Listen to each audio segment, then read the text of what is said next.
से पेच लड़वलू रवि किशन के मौगी बन के घर में ही डर जरवलू कहबता मचाई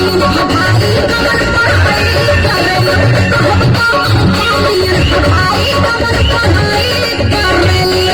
हसरिया संग मलाई बड़ा बड़ाई करेलू लखुआ पीछे पीछे घुमाई कमर पढ़ाई करेलू कहबता चिटुआ के भी बुलाई बड़ा बड़ाई करेलू गले गला करो खुशबू कमर पढ़ाई करेलू झगड़ा करे से करियाई बड़ा बड़ाई करेलू काहो घरागी ना भेटाई कवनो मरद भेटाई कवनो मरद भेटाई कवनो अजय चल चल भाई मरद भेटाई कवनो देखे गर्मी उलझ जाई मरद